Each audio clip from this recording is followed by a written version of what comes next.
Non-linear programming problem. A problem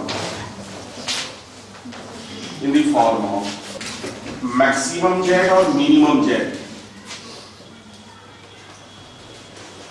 is equal to function of x bar subjected to कुछ प्रतिबंध होंगे gi x bar is less than or greater than or equal to bi. I उतने होंगे जितने constants suppose कि ये i 1 से लेकर m तक है। इसका मतलब पहला प्रतिबंध हो गया g1 x bar is less than b1, दूसरा हो गया g2 x bar is less than b2, g3 x bar is less than g3 and gm x bar is less than bm। ये m कंस्टेंट्स हैं और x बार में locate कर रहा हूं x1 x2 x3 up to xn, और जितने भी xj's हैं वो सारे के सारे नॉन नेगेटिव हैं for all j varies from 1 to n। j तो उतने हैं जितने डिसीजन वेरिएबल्स हैं और m उतने हैं जितने कंस्ट्रेंट्स हैं। तो ये नॉन लीनियर प्रोग्रामिंग प्रॉब्लम है क्योंकि अब ऑब्जेक्टिव फंक्शन भी फंक्शन की फॉर्म में दिया गया और कंस्ट्रेंट्स भी सारे के सारे फंक्शंस की फॉर्म में है, which is a non-linear programming problem with m constraints and n variables. Optimization of a non-linear function. Optimization of a non-linear function. देखिए चैप्टर को हम धीरे धीरे बढ़ाएंगे। सबसे पहले हम ये सीखेंगे कि अगर केवल एक फंक्शन दे रखा हो तो उसे ऑप्टिमाइज कैसे करेंगे। दूसरे केस में हम ये सीखेंगे कि अगर फंक्शंस तो दिया ही है साथ ही साथ उसके साथ प्रतिबंध भी दिए हैं तो हम उसे ऑप्टिमाइज कैसे करेंगे। और तीसरी रेस्ट्रिक्शंस ये कि अगर वही कंस्ट्रेंट्स लेस देन और ग्रेटर देन के दिए हों तो हम उसे कैसे ऑप्टिमाइज करेंगे। तो पहले हमें सीखना है केवल एक फंक्शन को ऑप्टिमाइज करना बिना किसी प्रतिबंध, कोई रेस्ट्रिक्शन यहाँ पर नहीं है। सपोज कीजिए आपको ऑप्टिमाइज करना है z को और केवल एक फंक्शन दे रखा है x बार से मतलब ये फंक्शन किसका है x1 का x2 का x3 का up to n वेरिएबल्स में फंक्शन दिया। इस फंक्शन को x1 के रेस्पेक्ट में डिफरेंशिएट करिए, x2 के रेस्पेक्ट में डिफरेंशिएट करिए, x3 के रेस्पेक्ट में डिफरेंशिएट करिए, जितने भी वेरिएबल यहाँ पर हैं हर किसी वेरिएबल के रेस्पेक्ट में पार्शियली डिफरेंशिएट किया और 0 के बराबर रख दिया। del f by del x1 is equal to 0, del f by del x2 is equal to 0, del f by del xn is equal to 0।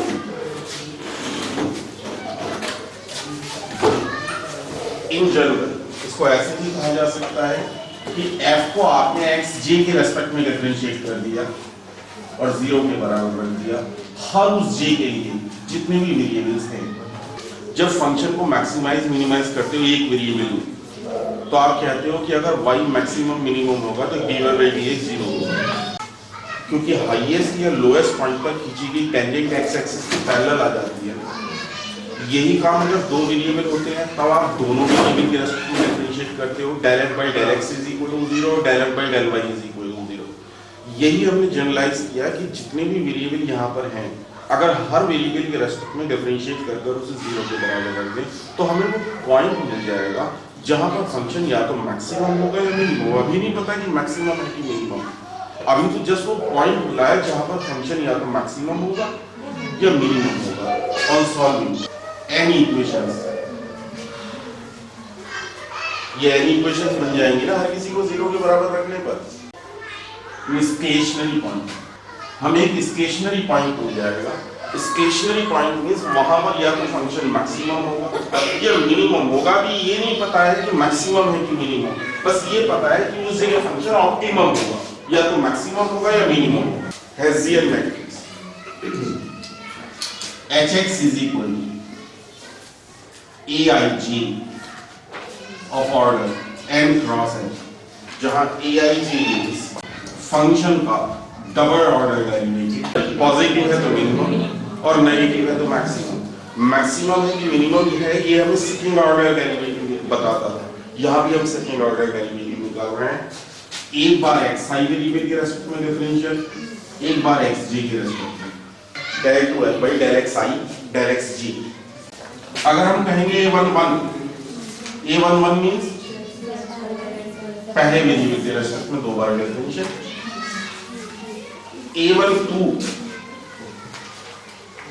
Means del two F by del x1 del x2, a23 del two F by del x2 del x3। मतलब जो भी a पर suffix लगे हैं उन्हीं suffix के respect में हम पार्शियली डिफरेंशिएट कर रहे हैं पूरे के पूरे टर्म। ये सारी वैल्यू हेसियन मैट्रिक्स में रख दो। हेसियन मैट्रिक्स है, पहली रो का पहला, पहली रो का दूसरा, पहली रो का तीसरा, पहली रो का n, दूसरी रो का पहला, दूसरी रो का दूसरा, दूसरी रो का तीसरा, दूसरी रो का n, and last one nth row का पहला, nth रो का दूसरा, nth रो का तीसरा, अप टू nth रो का nth। Del two F by del x1 del x2 का मान del two F by del x2 del x1 के बराबर होता है। इसका मतलब जितना a1 2 होगा उतना a2 1 भी होगा, जितना a1 3 होगा उतना a3 1 भी होगा। तो बाई द वे अगर a1 2 a2 1 के बराबर हो जाए, a1 3 a3 1 के बराबर हो जाए, a2 3 a3 2 के बराबर हो जाए, तो क्या ये मैट्रिक्स सिमेट्रिक नहीं है? Since aij is equal to aji for all ij implies that matrix will be a symmetric matrix। अब हम निकालते हैं इसके माइनर्स। देखिए माइनर्स इवैल्यूएट करने का क्या मतलब होगा, एक मिनट ध्यान दो। आपने केवल एक रो एक कॉलम ले लिया a11, आपने दो रो दो कॉलम ले ली, तीन रो तीन कॉलम ले ली, चार रो चार कॉलम ले ली। अगर दो रो दो कॉलम, तीन रो तीन कॉलम, चार रो चार कॉलम, इसमें सारे स्क्वायर्स बन रहे हैं ना, इनको डिटरमिनेंट मानकर एक्सपेंड कर दो। मींस पहले आपने लिया केवल a11, ये डिटरमिनेंट है मॉडुलस समझना। दूसरा a11 a12 a21 a22, ऐसे तीसरा a11 a12 a13 a21 a31 a22 a23 a32 a33 and so on. एक रो एक कॉलम, दो रो दो कॉलम, तीन रो तीन कॉलम, चार रो चार कॉलम, सब सब सब जितने भी माइनर्स इसके निकाले जा सकते हैं। कितने निकलेंगे माइनर्स संख्या में? जितने वेरिएबल्स होंगे। अगर n वेरिएबल्स हैं तो n माइनर्स फाइंड आउट होंगे, उतने ही माइनर्स हम निकाल पाएंगे जितने वेरिएबल्स होंगे। अब दो पॉसिबिलिटी हैं, यदि ये सारे के सारे माइनर्स प्लस से शुरू होकर प्लस ही हों, मींस सारे के सारे पॉजिटिव साइन के साथ हैं, सारे के सारे पॉजिटिव साइन के साथ, तब तो फंक्शन मिनिमम होगा। और नेगेटिव से शुरू होकर ऑल्टरनेट साइन में है, तब ये फंक्शन मैक्सिमम होगा। और इसके अलावा अगर कोई भी नया पैटर्न है, तब उस स्थिति में हम क्लेम नहीं कर सकते कि फंक्शन वहां पर मैक्सिमम है या मिनिमम। अगर सारे पॉजिटिव हैं तो फंक्शन मिनिमम होगा, नेगेटिव प्लस ऑल्टरनेट अगर में माइनस प्लस है तो फंक्शन उस स्थिति में डाउटफुल केस होगा। केवल दो ही केस में हम स्पेसिफाई कर पाएंगे कि फंक्शन मैक्सिमम है कि मिनिमम है। ये सेकंड ऑर्डर डेरिवेटिव निकाला है, बेसिक में पढ़ा करते थे कि अगर s square minus rt positive हो तभी फंक्शन मैक्सिमम या मिनिमम होगा। तो ये उसी पैटर्न पर मैं चल रहा हूँ।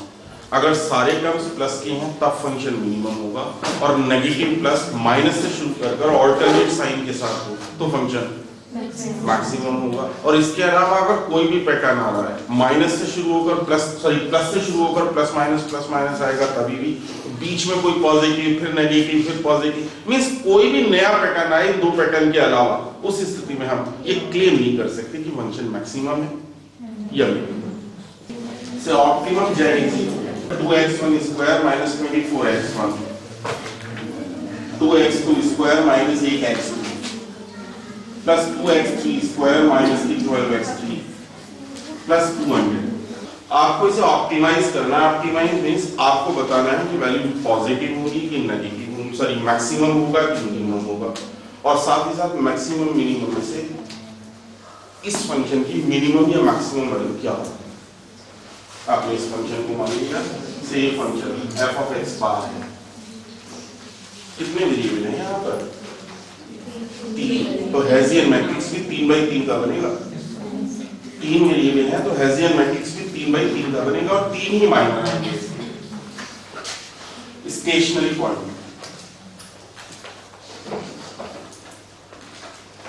स्टेशनरी पॉइंट के लिए del f by del x 1 0 के बराबर रख दें, del f by del x 2 भी 0 के बराबर रख दें, del f by del x 3 भी 0 के बराबर।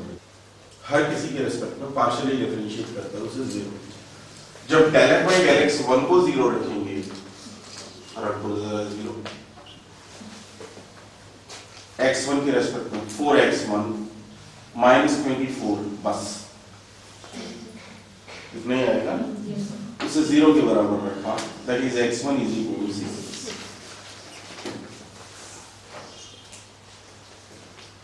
del f by del x2 is equal to 0, 4x2 minus 8 is equal to 0, that is x2 is equal to 2. Del f by del x3 is equal to 0, 4x3 minus 12 is equal to 0, that is x3 is equal to 3. क्या point आया? x1 means 6, x2 means 2, x3 means 3। ये तो by chance की बात है कि सीधी सीधी x1, x2, x3 की value आ गई। नॉर्मली ये आपस में कोरिलेट होती है। x1, x2, x3 तीनों इक्वेशंस में आएगा। अगर तीनों में आएगा तो तीनों को साइमल्टेनियसली सॉल्व करके x1, x2, x3 का मान निकल आएगा। यहाँ तो पहली में केवल x1 आया तो वहां से x1 की वैल्यू आ गई। अगर पहली इक्वेशन में भी x1, x2, x3 तीनों होते हैं और दूसरी में भी और तीसरी में भी, तब तो इनको साइमल्टेनियसली सॉल्व करते हैं। तो साइमल्टेनियसली सॉल्व कर आप x1, x2, x3 की वैल्यू निकाल लोगे, जो भी पॉइंट आएगा वही पॉइंट होगा स्टेशनरी पॉइंट। यहाँ पर फंक्शन या तो मैक्सिमम होगा या मिनिमम। अभी हम नहीं कह सकते हैं कि मैक्सिमम है कि मिनिमम। ये फाइंड आउट करने के लिए मैक्सिमम है कि मिनिमम हेसियन मैट्रिक्स पर जाइए। हेसियन मैट्रिक्स निकालने के लिए a11 del 2 f by del x1 square, ये रखा del f by del x1, इसको दोबारा x1 के रेस्पेक्ट में डिफरेंशिएट किया 4, a12 del 2 f by del x1 del x2, ये रखा del f by del x1, ये रहा, इसको x2 के रेस्पेक्ट में डिफरेंशिएट किया 0, x2 है ही नहीं इसमें, इसमें तो केवल x1 है ना, 0, a13 del 2 f by del x1 del x3, ये भी 0, केवल x1 है ना यहाँ तो, a21 तो आ चुका, a21 तो उतना ही होगा ना जितना a12, a22 del 2 f by del x2 square, ये रखा है अपने पास del f by del x2, इसे दोबारा x2 के रेस्पेक्ट में differential 4, a23 del 2 f by del x2 del x3, del f by del x2 हम निकाल चुके हैं, ये रहा, चाहे इसे x3 के रेस्पेक्ट में कर दो, चाहे del f by del x3 निकाल चुके हैं, इसको x2 के रेस्पेक्ट में कर दो, वो तो दोनों बराबर ही होते हैं 0, and a33 del 2 f by del x3 square 4,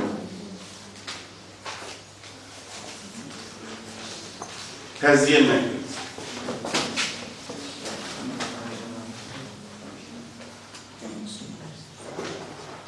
तीन बाई तीन का बनता है a11, a12, a13, a21, a22, a23, a31, a32, a33। जितने वेरिएबल हैं उतने ही ऑर्डर का हेसियन मैट्रिक्स बनेगा। सारी वैल्यू रखो। A11 है 4 0 0 0 4 0 0 0 4।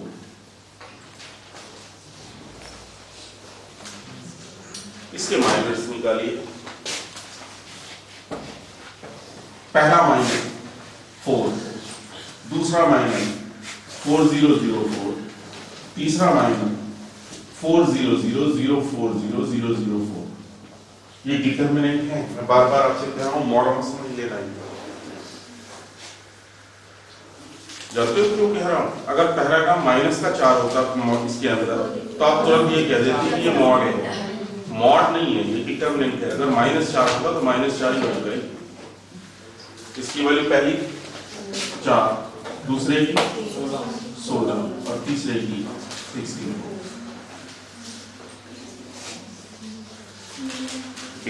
तो डायगोनल एलिमेंट मल्टीप्लाई हो जाते हैं। तीनों टर्म्स पॉजिटिव पॉजिटिव और पॉजिटिव हैं। इसका मतलब function implies that function will be minimum। कहां पर, किस पॉइंट पर? at 6 2 3। एक बात और समझिए, ये जो डबल ऑर्डर डेरिवेटिव है जरूरी थोड़ी है कांस्टेंट ही आए।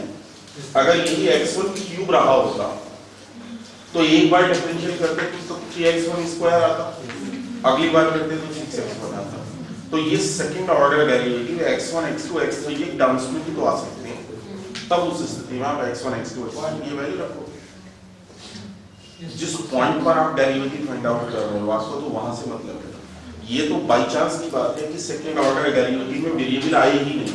अगर वेरिएबल आते सेकंड ऑर्डर डेरिवेटिव में तो x1 x2 x3 की वो वैल्यू रखते जहां पर आप मैक्सिमम मिनिमम सर्च आउट कर रहे हो, जो आपका स्टेशनरी पॉइंट निकाला है। फिलहाल 6 2 3 पर फंक्शन मिनिमम है, तो मिनिमम वैल्यू कितनी होगी फंक्शन की? Therefore minimum z is equal to, कैसे निकालते थे? बस यहां पर वैल्यू को रखते हैं 2x1 स्क्वायर माइनस 24x1 करते रहो बराबर, यही आ गई फंक्शन की मिनिमम। ये तरीका तब है जब एक फंक्शन हमें दिया जाए और हमें उस फंक्शन की मैक्सिमम और मिनिमम वैल्यू फाइंड आउट करनी है, केवल केवल केवल फंक्शन की। अभी साथ में उसके कोई प्रतिबंध नहीं है। अब अगर प्रतिबंध हो जाए तब क्या करेंगे? Lagrange method of undetermined multipliers. देखिए पहले चेन समझिए क्या है। आपको ऑप्टिमाइज करना है z को, जो x bar that is an variables में असाइन है, और कुछ प्रतिबंध दिए हैं सब्जेक्टिव, दिए कितने भी हैं उससे कोई फर्क नहीं पड़ता, gix बार। लेकिन जितने भी रेस्ट्रिक्शंस हैं सब इक्वल टू के साथ होनी चाहिए। अगर इक्वल टू के साथ है तभी लैग्रेंज मेथड। फंक्शन को मैक्सिमाइज मिनिमाइज करना हम सीख चुके हैं। अब हम ये सीख रहे हैं कि कोई भी फंक्शन किन्हीं प्रतिबंधों के अंतर्गत मैक्सिमम मिनिमम कब होगा। लेकिन जितने भी प्रतिबंध हमने इंपोज किए हैं सारे के सारे इक्वल टू साइन के साथ है। अभी लेस देन या ग्रेटर देन नहीं आ रहा। मींस जो भी कंस्ट्रेंट्स इसमें है वो सारी आइडेंटिटीज हैं, इनइक्वालिटीज नहीं है। ये एक फर्क है। बस जैसी इनइक्वालिटी करेंगे टॉपिक पूरा हो जाएगा। तो एक मेथड और बचा हुआ है इनइक्वालिटीज का। अभी मैं आइडेंटिटीज की बात कर रहा हूं कि जितने भी कंस्ट्रेंट्स हैं वो सारे के सारे आइडेंटिटीज हैं। मींस इक्वल टू साइन के साथ प्रिस्क्राइब है, ना कि ग्रेटर देन और लेस देन के साथ। ठीक। I varies from 1 to m और x bar x1 x2 x3 up to xn है। That is xj सारे के सारे non negative for all j varies from 1 to m।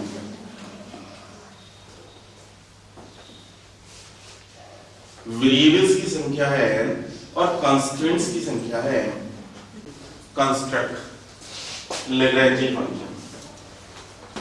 Lagrange function हम डिफाइन करते हैं। लैग्रेंज फंक्शन जो भी आपके पास कंस्ट्रेंट है sorry objective function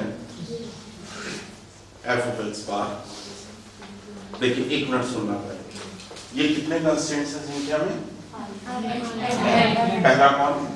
g1 x bar is equal to b1, दूसरा g2 x bar is equal to b2, या पहला constant g1 x bar minus b1 बराबर 0, g2 x bar minus b2 बराबर 0, g3 x bar minus b3 is equal to 0। जितने भी ये constants equal to 0 के साथ बने हैं इनको लैम्डा 1, लैम्डा 2, लैम्डा 3, लैम्डा 4 सबसे मल्टीप्लाई कर पहले को लैम्डा 1 से, दूसरे को लैम्डा 2 से, तीसरे को लैम्डा 3 से ऑब्जेक्टिव फंक्शन में से घटाते चले जाओ। मतलब पहला लैम्डा 1 फंक्शन क्या कहा था आपने? g1 x bar minus lambda 2 g2 x bar minus b, and last में जाकर lambda m gm x bar minus b। This is the Lagrange function. Objective function में जितने भी कंस्टेंट्स हैं उनको लैम्डा 1, लैम्डा 2, लैम्डा 3, लैम्डा 4 से multiply करकर objective function में से घटाते चले जाओ। ये कहिएगा कि -1 lambda 1 minus lambda 2 minus lambda 3 से मल्टीप्लाई करकर जोड़ते चले जाओ। बात है दैट इज लैग्रेंज हमारे पास हुआ f of x bar minus summation m ना, है ना, lambda i gi x bar minus bi और 1 to n। ये फंक्शन लैग्रेंज फंक्शन है। आप चाहते हो कि अगर लैग्रेंज फंक्शन मैक्सिमम कब होगा? जब लैग्रेंज फंक्शन मैक्सिमम होगा तभी f of x bar maximum होगा, जब लैग्रेंज मिनिमम होगा तभी f of x bar minimum होगा। दैट इज आप लैग्रेंज फंक्शन को मैक्सिमाइज या मिनिमाइज करना चाहते हो। अब लैग्रेंज फंक्शन को अगर मैक्सिमाइज मिनिमाइज करना है तो ये तो फंक्शंस का मैक्सिमम मिनिमम हो गया जो अभी हम पढ़ रहे थे। सबसे पहले स्टेशनरी पॉइंट निकालेंगे, है ना। स्टेशनरी पॉइंट कैसे निकलेगा? The necessary and sufficient condition for optimal value of Lagrange function। Lagrange function की ऑप्टिमल वैल्यू के लिए नेसेसरी एंड सफिशिएंट कंडीशन। देखिए एक एक वेरिएबल को उठाइए। सबसे पहले x कितने हैं संख्या में? n। हर x के रेस्पेक्ट में डिफरेंशिएट करो। del n by del x j is equal to 0। कितने j हैं? 1 to n। x j से मतलब समझते हो? x1 के रेस्पेक्ट में, x2 के रेस्पेक्ट में।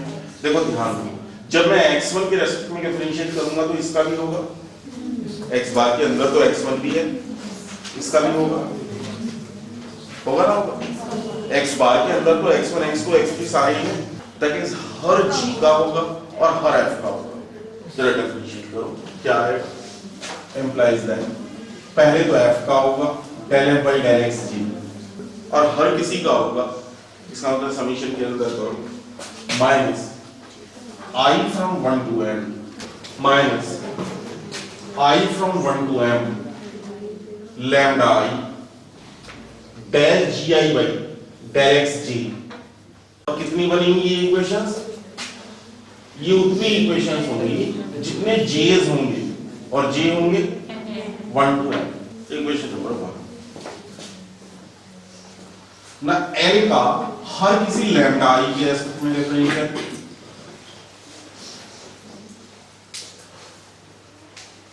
ये बात समझने की है। अगर आपसे कहा जाए कि लैम्डा 1 के रेस्पेक्ट में डिफरेंशिएट करो तो केवल इसका होगा, बाकी लैम्डा 2, लैम्डा 3, लैम्डा m का लैम्डा 1 के रेस्पेक्ट में कर दोगे। अगर लैम्डा 2 का डिफरेंशिएट करना है तो केवल इसका होगा। इसका मतलब अगर लैम्डा i के रेस्पेक्ट में डिफरेंशिएट करोगे तो केवल ith वाला टर्म ही तो बचेगा। कितना? Lambda i gi x bar minus bi is equal to 0। Lambda i का तो 1 हो गया ना। जब इसे लैम्डा 1 के रेस्पेक्ट में करोगे तो डिफरेंशिएट क्या आएगा, रिकॉल करो, g1 x bar minus b1। इसे लैम्डा 2 के रेस्पेक्ट में करेंगे तो माइनस साइन आएगा, हालांकि जीरो में पहुंच गया। लैम्डा 2 के रेस्पेक्ट में करेंगे तो g2 x bar minus b। ऐसे अगर लैम्डा i के रेस्पेक्ट में करेंगे तो is वाला टर्म बचा ना, कौन, gi x bar minus b is equal to 0। ये संख्या में कितनी इक्वेशंस बनेंगी, जितने i's होंगे, i's मींस i तो m है ना, i उतने हैं जितने कंस्ट्रेंट्स और g उतने हैं जितने decision variables. Equation number 2, Lagrange function में कितने अननोन्स हैं हमारे पास, m प्लस n है ना, कौन से, एक तो एक्साइज संख्या में और एक लैम्डा i जो आपने डिफाइन की। आपको एक्साइज ही तो फाइंड आउट करने होते हैं ना मैक्सिमम मिनिमम के लिए, तो एक तो उतने एक्साइज पहले से ही थे जितने वेरिएबल्स हैं और जितने कंस्ट्रेंट्स हैं आपने उतने लैम्डास असाइन कर दिए, that is total number of variables हो गए, total number of constraints plus total number of variables, that is m plus n। ये भी तो m प्लस n इक्वेशंस आ गए, ऊपर n इक्वेशंस है, नीचे m है, तो टोटल नंबर ऑफ इक्वेशंस तो m प्लस n ही होगा। क्या इन्हें साइमल्टेनियसली सॉल्व कर सबकी वैल्यू नहीं निकाली जा सकती, निकाल सकते हैं। m प्लस n इक्वेशंस मिल रही हैं, m plus n unknown find out करने हैं, तो जितने अननोन उतनी इक्वेशंस, उनको सॉल्व किया जा सकता है। On solving m plus n equations given by 1 and 2 generates the stationary point for the function। ये फंक्शन के लिए स्टेशनरी पॉइंट जनरेट कर देंगे जहां पर हम ये सर्च आउट कर सकेंगे कि फंक्शन वहां पर मैक्सिमम है कि मिनिमम है। लेकिन अभी ये नहीं पता चला कि मैक्सिमम है कि मिनिमम है। ये पता करने के लिए हेसियन मैट्रिक्स पर जाएंगे, लेकिन हेसियन मैट्रिक्स इस बार किसके लिए बनाना पड़ेगा, L के लिए, है ना। And hessian matrix Hx is equal to Aij of order n by n such that Aij is equal to, differentiate किसको कर रहे हो, लैग्रेंज फंक्शन किसके रेस्पेक्ट में, एक बार xi के और एक बार से optimum z is equal to 6x1 square plus 5x2 square subjected to x1 plus 5x3 is equal to 3, x1 x2 are non-negative। ये आपको कहीं ना लिखा होगा कि इसे लैग्रेंज से करो या किसी और मेथड से करो, ये तो आपको अपने आप सोचना होगा। अगर केवल एक कंस्ट्रेंट्स ना दिया जाता, केवल ऑब्जेक्टिव फंक्शन देते, तब तो पहला केस हो गया। अब यहाँ कंस्ट्रेंट्स दिया है लेकिन इक्वल टू साइन के साथ दिया है, इसलिए लैग्रेंज का केस हो गया। तो हेसियन मैट्रिक्स 2x2 ऑर्डर का बनेगा, लेकिन कंस्ट्रेंट्स तो एक है ना, तो कंस्ट्रेंट्स पर डिपेंड नहीं कर रहा है hessian matrix. Hessian matrix depend कर रहा है वेरिएबल्स पर, इसलिए n by n लैग्रेंज बनाओ, Lagrange function L is equal to जो भी ऑब्जेक्टिव फंक्शन है 6x1 square plus 5x2 square, उसमें से लैम्डा टाइम्स जितने भी कंस्टेंट्स हैं उनको सब्ट्रैक्ट कर दो, x1 प्लस 5x2 माइनस 3, केवल एक ही है इसलिए लैम्डा 1 लैम्डा 2 नहीं लिया। अगर दो रहे होते तो एक के लिए लैम्डा 1 ले लेते, दूसरे के लिए लैम्डा 2। जब एक ही है तो फिर लैम्डास को क्यों चेंज करना। The necessary and sufficient condition for optimal ability, L को x1 के रेस्पेक्ट में डिफरेंशिएट 0 के बराबर रखेंगे, L को x2 के रेस्पेक्ट में डिफरेंशिएट इसे भी 0 के बराबर रखेंगे, L को लैम्डा के रेस्पेक्ट में डिफरेंशिएट इसे भी 0 के बराबर रखेंगे। हो गए तीन ही अननोन थे, दो x1 x2 और एक लैम्डा संख्या में तीन ही तो थे। जरा करो, L को x1 के रेस्पेक्ट में differentiate 12x1 minus lambda is equal to 0। ऐसे दूसरा x2 के रेस्पेक्ट में differentiate 10x2 minus 5 lambda is equal to 0।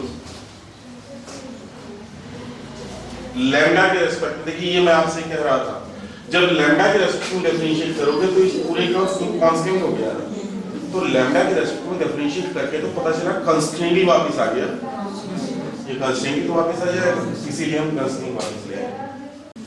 ऐसी लैम्डा 2 के रेस्पेक्ट में करेंगे तो सेकंड कंस्ट्रेंट आ जाता है। जब लैम्डा 1 लैम्डा 2 लैम्डा 3 के रेस्पेक्ट में पार्शियली डिफरेंशिएट कर रहा है तो कंस्ट्रेंट ही वापस आ रहा है, कोई एक्सप्रेशन नहीं बन रहा। क्या होगा जो लैम्डा के रेस्पेक्ट में डिफरेंशिएट करेंगे, x1 plus 5x2 minus 3 is equal to 0। तीन अननोन, तीन इक्वेशन, तीनों की वैल्यू निकल जानी चाहिए, निकालो। यहां से x1 की वैल्यू आ गई लैम्डा बाई 12, यहां से x2 की वैल्यू आ गई 5 लैम्डा बाई 10। यहां रखिए x1 means lambda by 12 plus 5 x2 means 5 lambda by 10 is equal to 3. That is lambda is equal to 36 by 31. x1 is equal to lambda by 12, that is 3 by 31, और x2 is equal to 5 by 10 lambda, that is 36 by 31. तो point कौन आ गया जहां पर function maximum या minimum होगा, 3 by 31 और 18 by 31। इस पॉइंट पर या तो फंक्शन मैक्सिमम होगा या मिनिमम होगा, अभी हमें नहीं मालूम कि मिनिमम होगा कि मैक्सिमम होगा।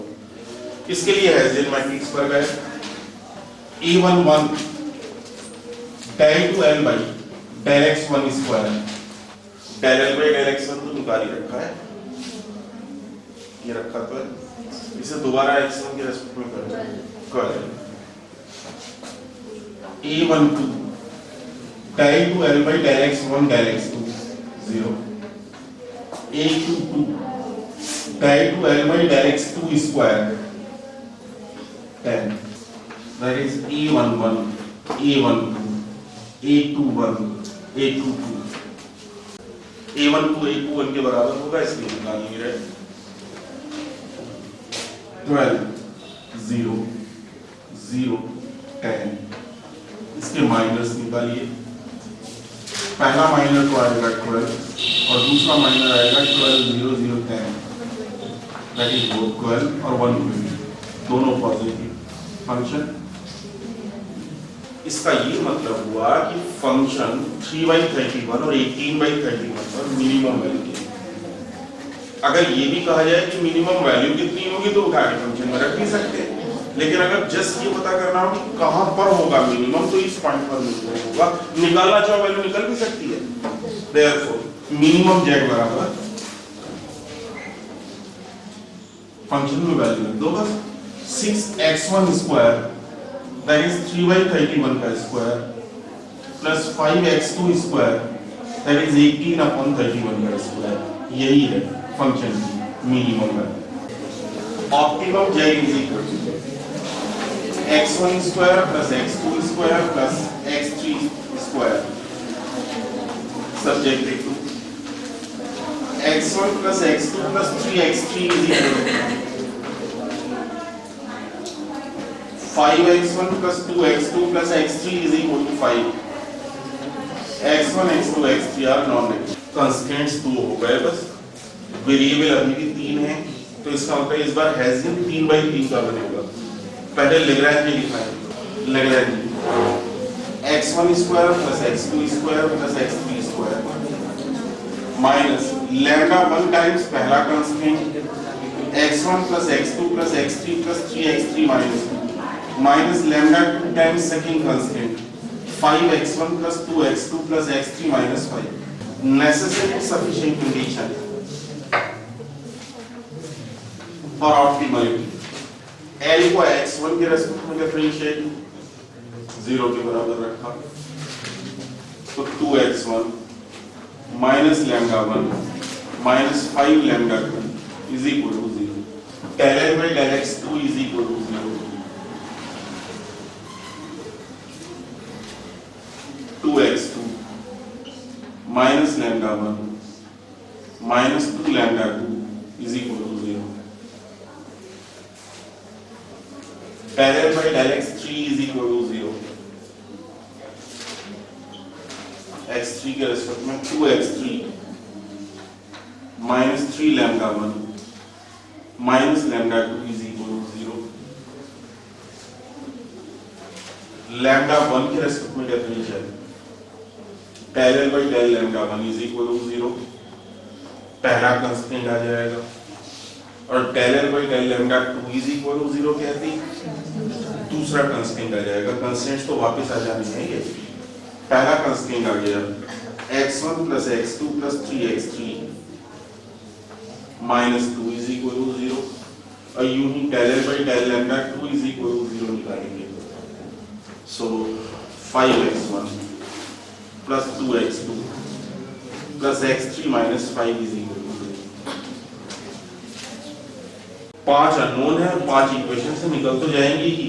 यहां से x1 की वैल्यू निकल आई लैम्डा 1 प्लस 5 लैम्डा 2 अपॉन 2। यहां से x2 की वैल्यू निकल आई लैम्डा 1 प्लस 2 लैम्डा 2 अपॉन 2। यहां से x3 की वैल्यू निकल आई 3 लैम्डा 1 प्लस लैम्डा 2 अपॉन 2। और इन x1 x2 x3 की वैल्यू को अगर इन दोनों इक्वेशंस में डाल दो तो लैम्डा 1 लैम्डा 2 में साइमल्टेनियस इक्वेशंस आ गई है ना। नाउ रख लेंगे equation number 1 2 3 4 5 substitute 1 2 3 in 4 and 5। पहले 4 में रखो, इक्वेशन 4 है x1 plus x2 plus 3x3 is equal to 2।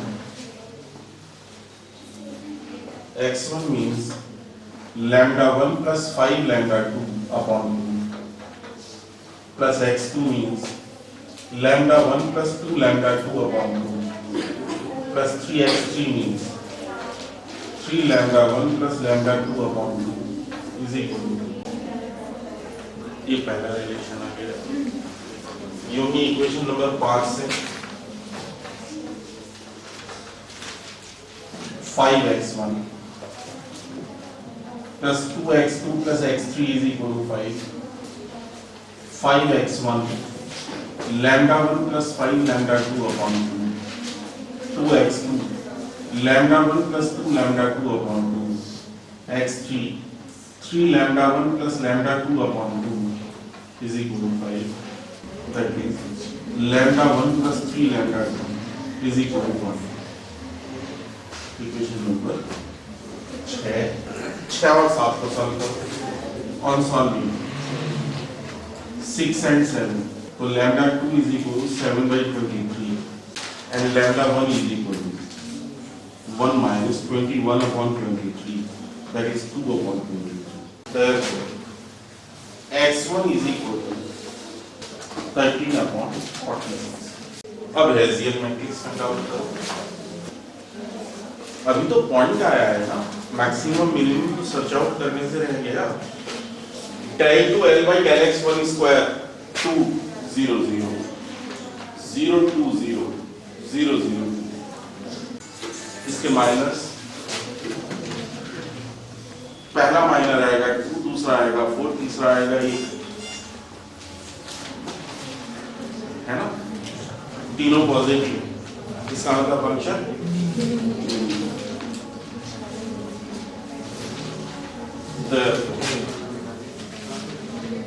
z will be minimum कहां पर,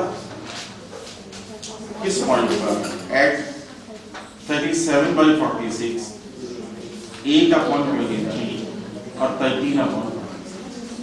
अगर वैल्यू की निकालने के लिए कही जाए तो निकाल दो और नहीं कहा है तो यही पर मैक्सिमम और मिनिमम।